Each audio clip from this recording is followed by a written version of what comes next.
With apologies to the Finance Minister, it's time for a journalist to take over. Good morning, everybody. My name is Bruce Whitfield, and it's my great privilege this morning to introduce to you and then to take questions from you for Sharan Burrow, who's General Secretary of the International Trade Union Confederation. Now, Sharan Burrow, I beg your pardon, has got trade unionism running in her blood. Her family has been involved in the trade union movement in Australia for generations. Her great-great-grandfather was one of the leaders of the sheep shearer revolt and strike in 1891 in Australia. With that kind of genealogy, there's absolutely no choice but to get involved in the trade union movement in Australia. First as a teacher, she rose through the ranks of the trade union movement in Australia and was elected General Secretary of the ITU in 2010. Talking about patient capital this morning, ladies and gentlemen, please will you welcome Sharan Burrow.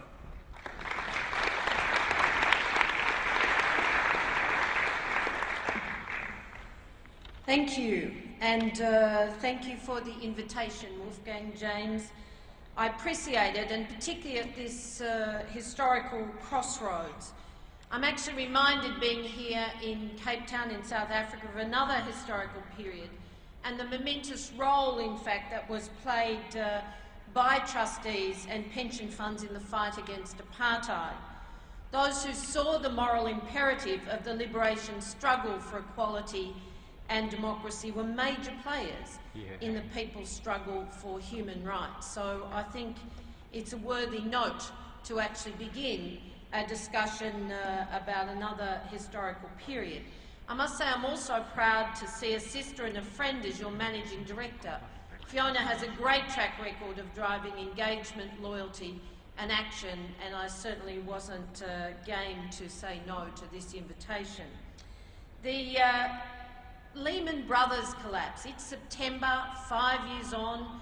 We all remember that fateful day, the 15th of September 2008, when the merchant bank, of course, filed for bankruptcy, but triggered a series of events that led to the worst financial crisis and global recession since the Second World War.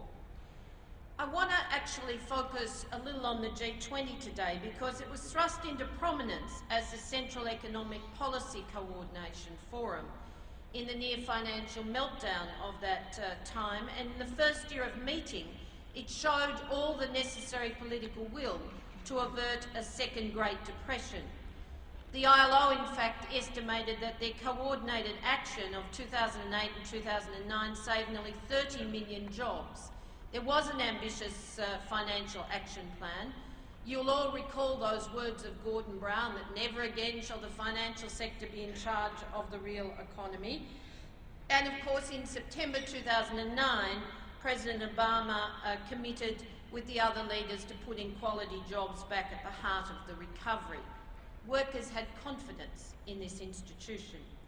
But in 2010, governments panicked, and in the face of strident financial markets, abruptly shifted from supporting global growth, jobs and economic rebalancing to cutting public expenditures, jobs, wages and bargaining rights in extraordinary austerity measures.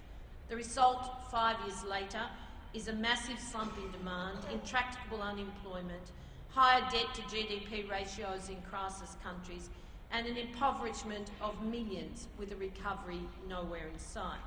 The fact is that the global economy is no more stable than it was 6 years ago.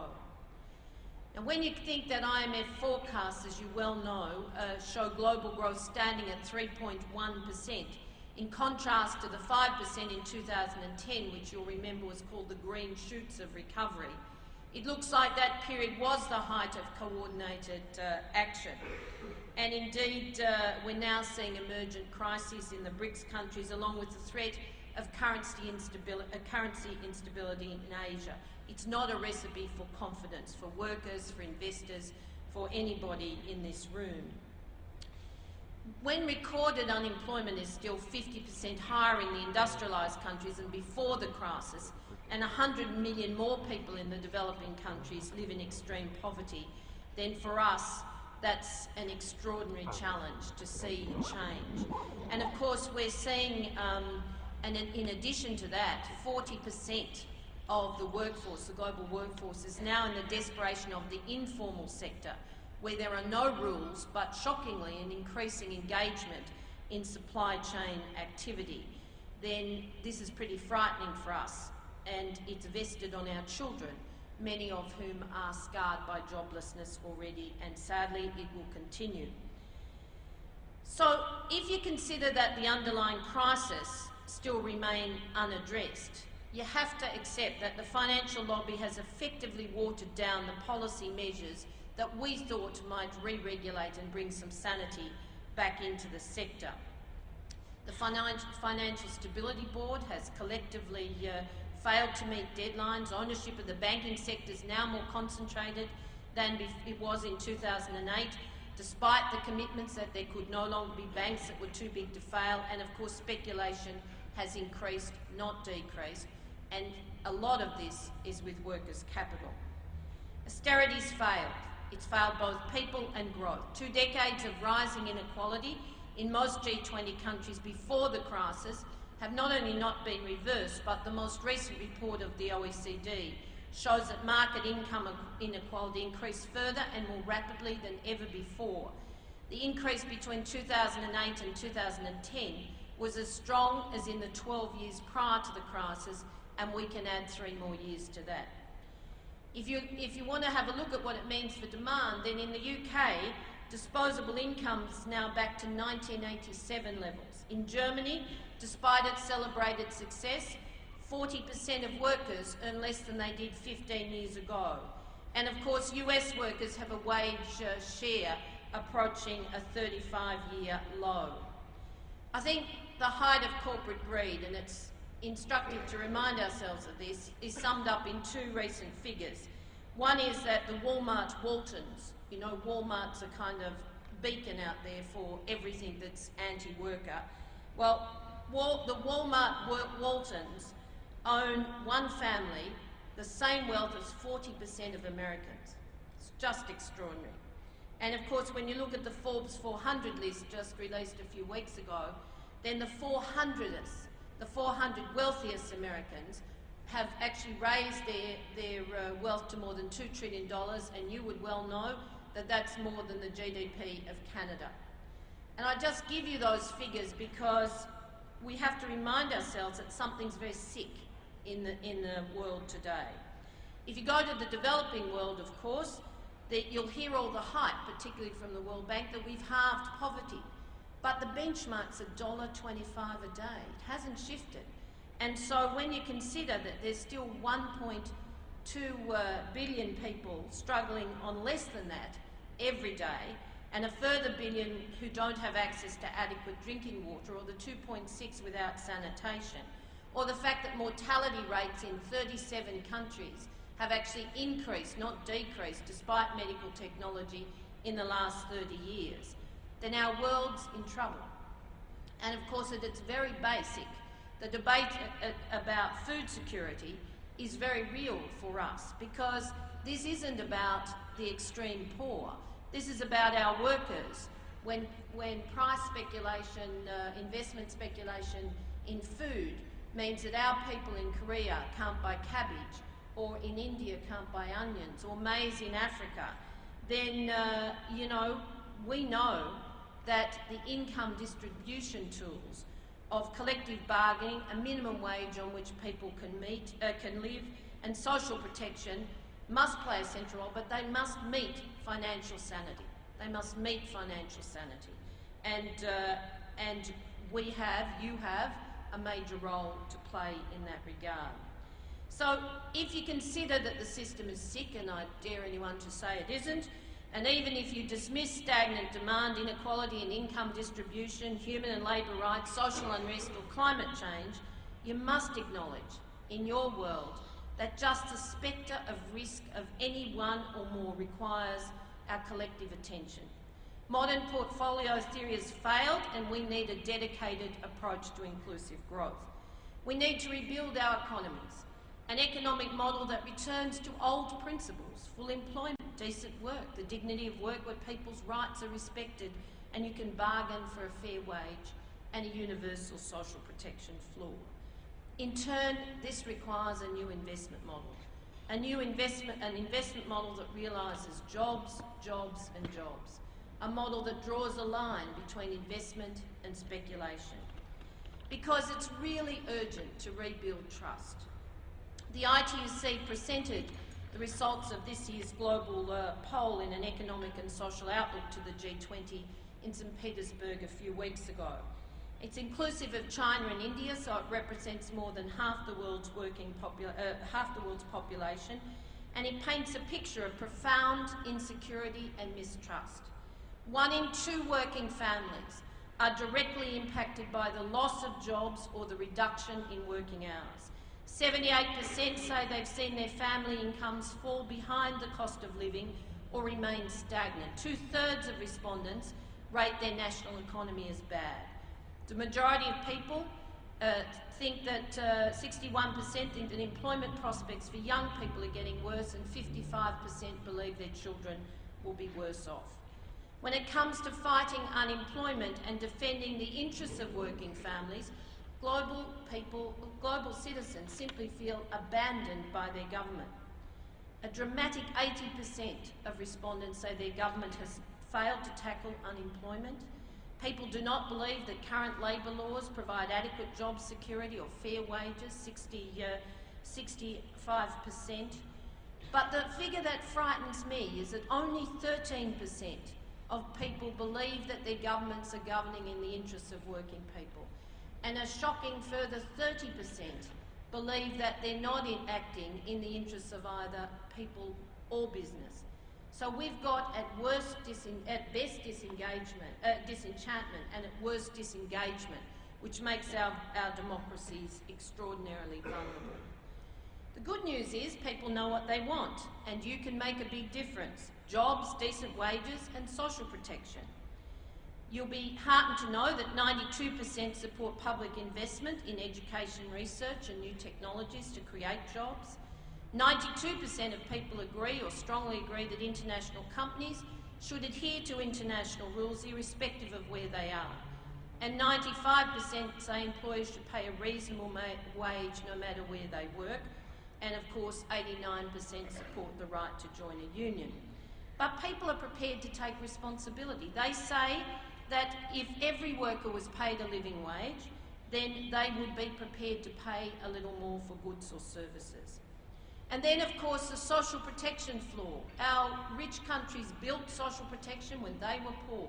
But when 75% of people don't have adequate social protection, then you don't have the automatic economic or social stabilisers that generate the basis for sound investment sustainability.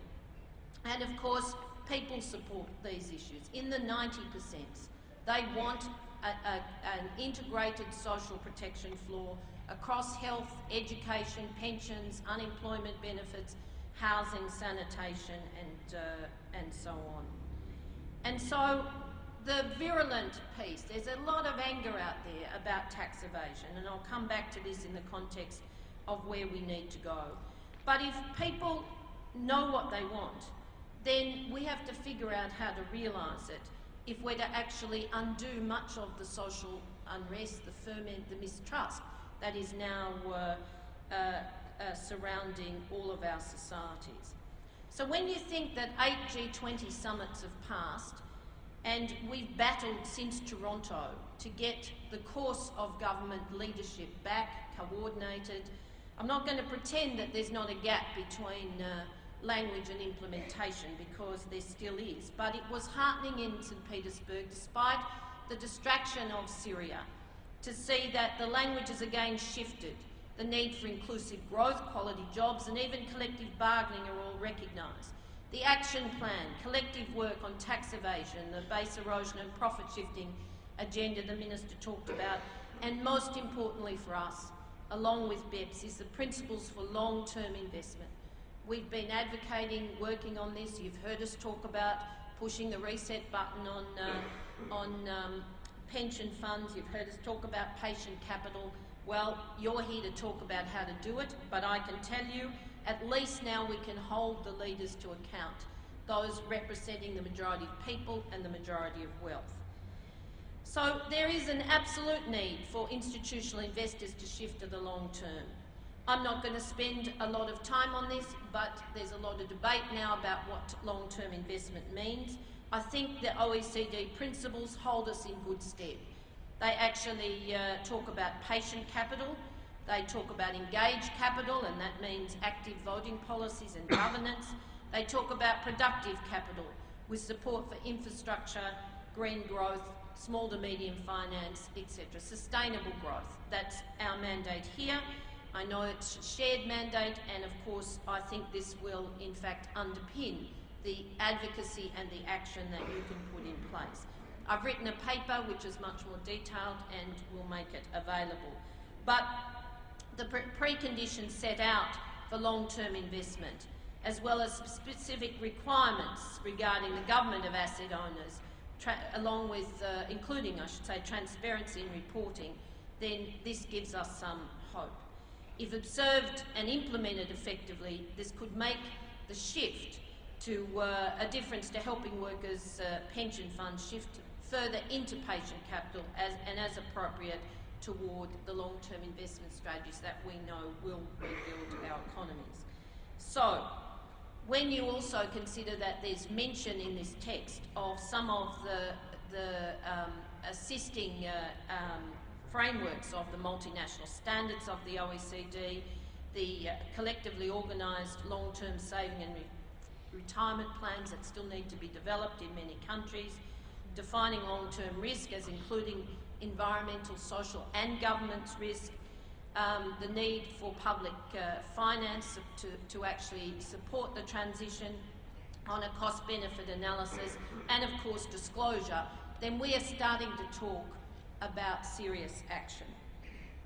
So there are some downsides, of course, because there is nothing here that suggests that ESG criteria should be mainstreamed. It's referenced, but it's not actually at the heart of it, and we know this is where the PRI community can make a difference. It's a critical area of importance, of course, for people gathered here.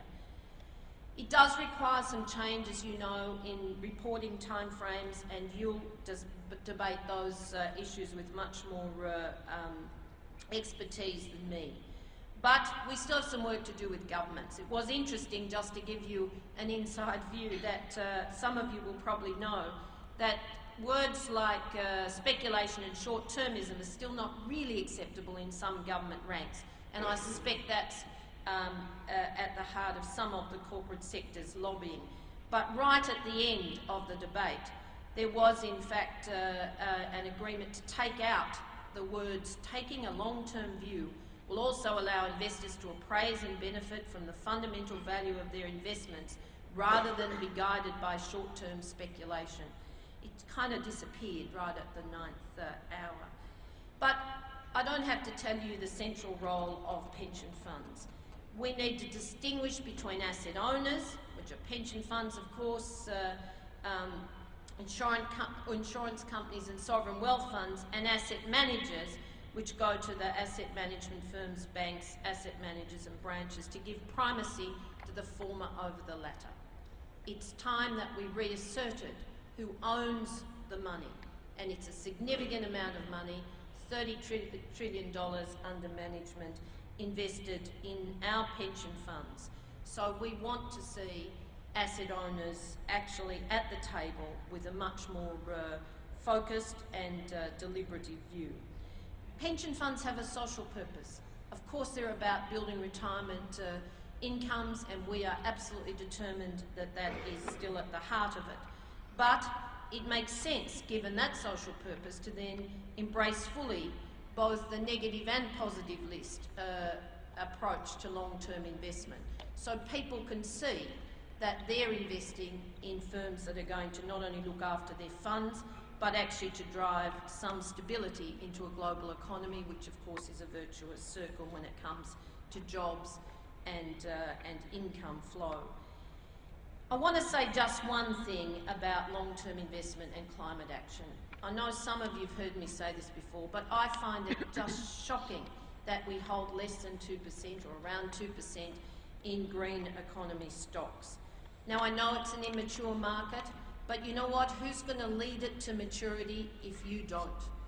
Who will actually say, just from a risk perspective, that if all of our money is in the brown economy and less than 2% in the green economy, and we're seeing increasing climate catastrophe, and you saw the report last Friday, 30 years.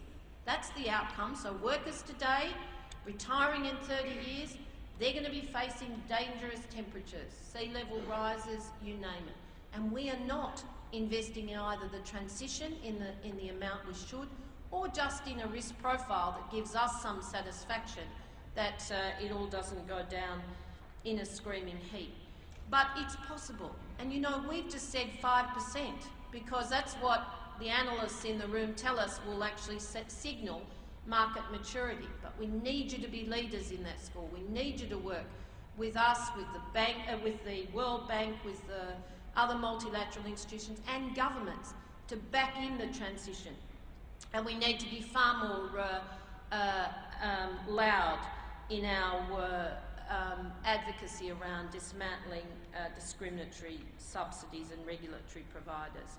So we need leadership, we need accountability, we need asset owners visible in the policy debate, and indeed there are good reasons to support and expand government guarantees. But I do want to raise a point that when people get very excited about the possibility of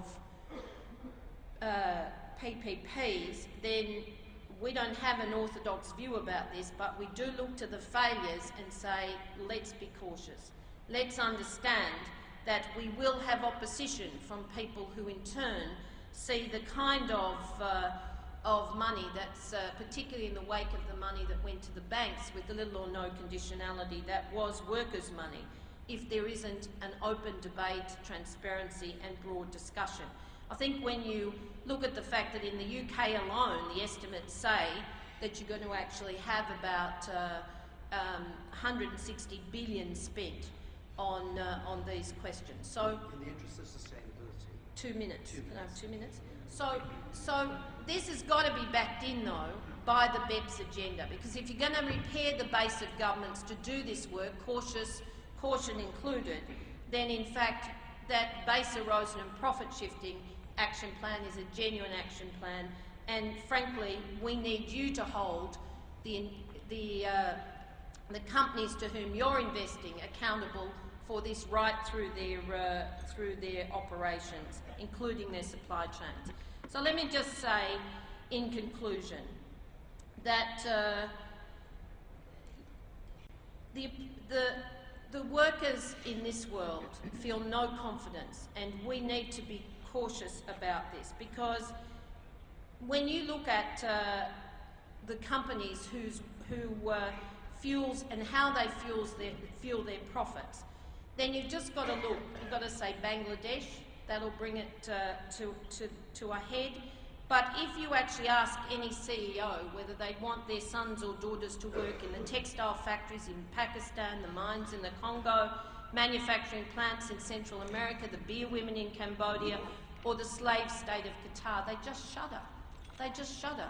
They actually think it's disrespectful when I ask them those questions directly.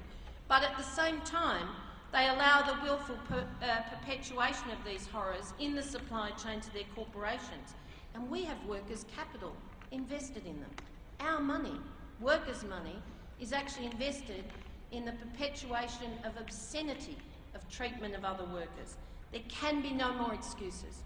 No more deaths from fire, occupational injuries or disease, no more work-related poverty, and no denial of human and labour rights. The PRI principles remain a strong floor for sustainability across all areas of ESG, and you have enormous authority to effect change. But you need to be more activist in your approach, and to that end, I absolutely congratulate you for increasing vigilance of signatories, but more can be done. It won't be lost to any of you that there's tension in our ranks, and I say this advisedly and as a partner. Workers and their unions in key countries have supported this model. They've been prepared to bargain for deferred wages, engage in advocacy for legislative guarantees. They've built a huge slice of capital with the dual purpose of retirement incomes and job-centred growth and development, but their faith and their goodwill is really shaken. Confidence can only be shorn up if we are serious about a new investment model, and that's why it's time to push the reset button on pension funds. You can help us win back this confidence. Let's be serious about disclosure, allow the asset owners to have the debates and the beliefs that should drive investment. And while I congratulate funds like CalPERS, AP and others for their openness, I've seen great resistance to the Asset Owners Disclosure Project, which we champion. For example, when this just requests transparency. If we're demanding it of corporations, surely it's fair to have equal treatment for our own investment. So disclosure, democratic debate and decisions in the interests of dignified retirement incomes, justice and sustainability. These ambitions are interdependent and the basis for the new investment model we require. In short, workers want their capital put back to work.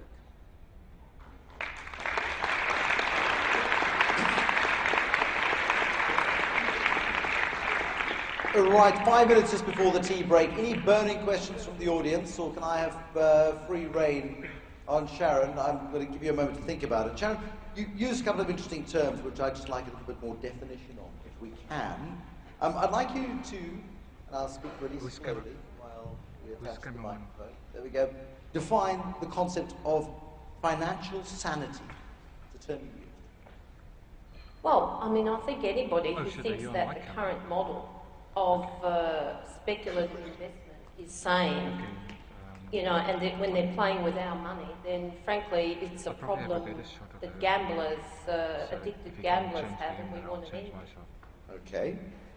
We need, I'm quoting from your talk, we need to rebuild our economies an economic model that returns to old principles, full employment, decent work, and the dignity of work where people's rights are respected, and a universal social protection floor. Has there ever been a point in history where that utopia existed?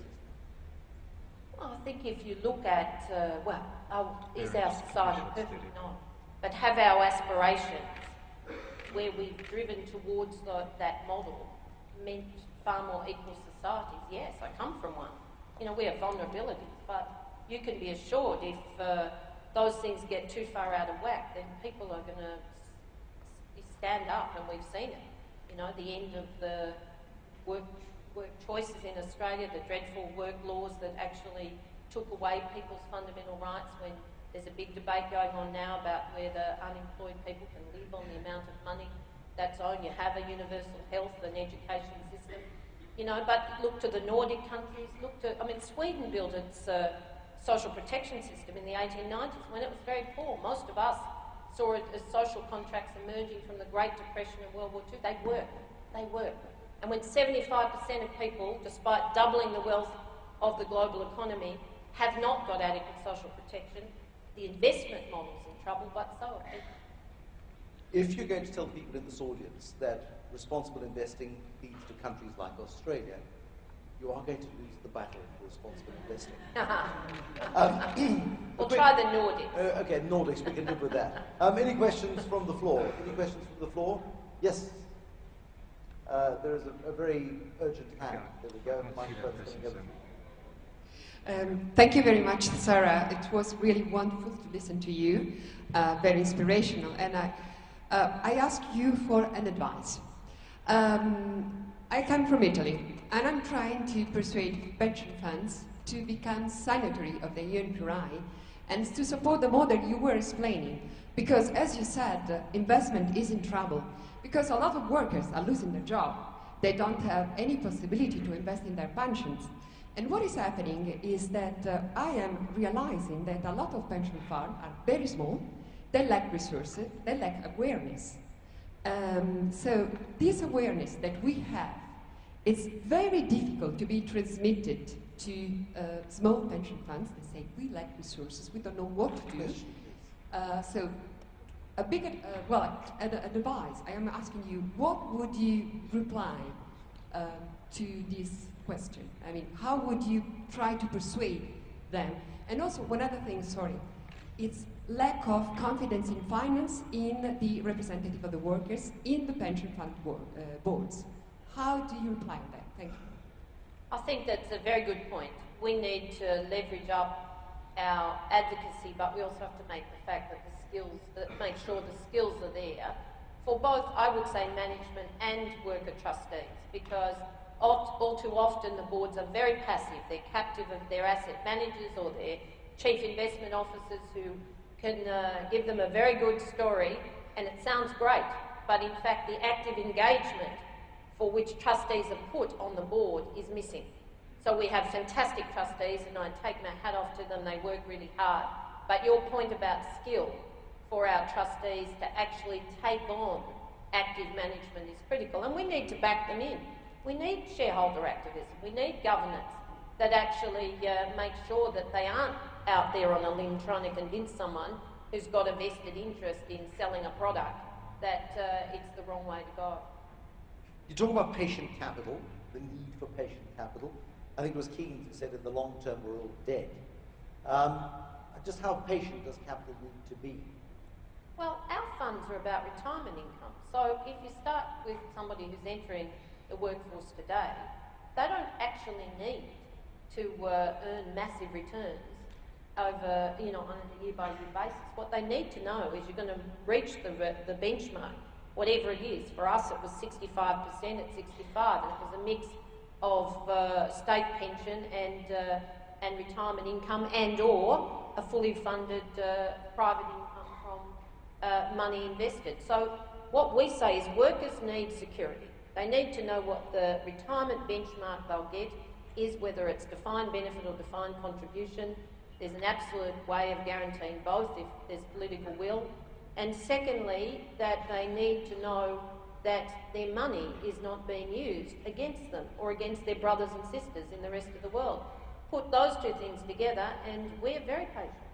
Okay, you can say that, but the power of compounding, the better your returns are when you're 25, the more likely you are to have a comfortable retirement at the age of 65, especially in the defined contribution environment. But you have to ask yourself, what's the system?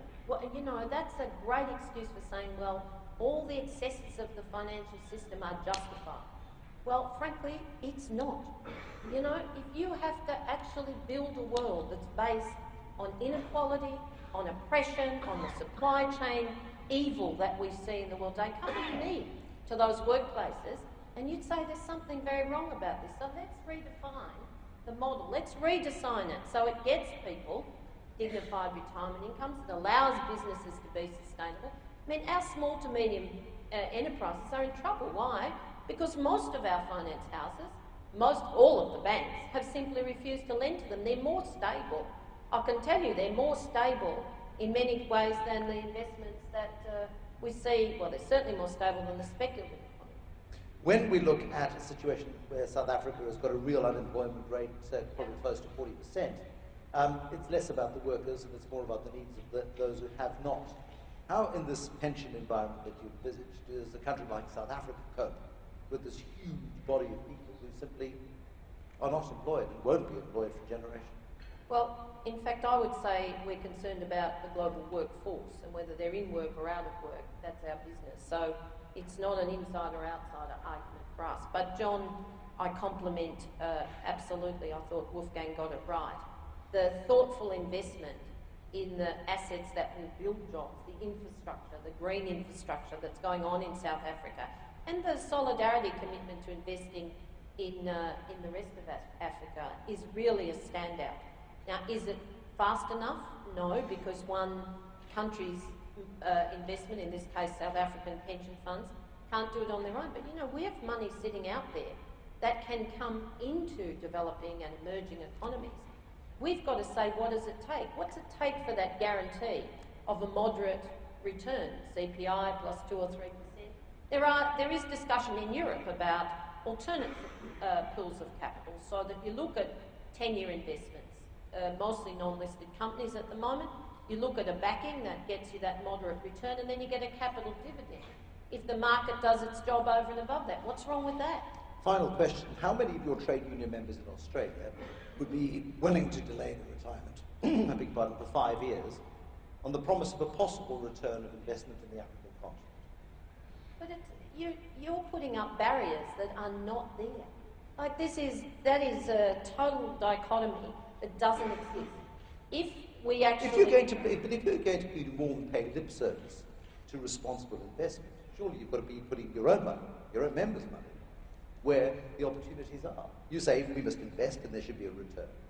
Yeah, but who says investing in South Africa is going to generate less inpatient capital than investing in the US? I mean, it's a false argument, because unless you look at the design of the system, and if you say, I can get you a moderate return over a working lifetime that'll deliver you 65% at 65, well, I'll tell you what, Australian workers, but workers globally, frankly, would be very, very enthusiastic. And when you ask them where they want their money to go, you know, you've done the surveys. People want guarantees, it's true, so do we. But they also want to do good. They want their money to look after the environment, to look after their children, to make sure that our societies have the dignity of employment. Sharan Burrow, General Secretary of the International Trade Union Federation. Thanks very much.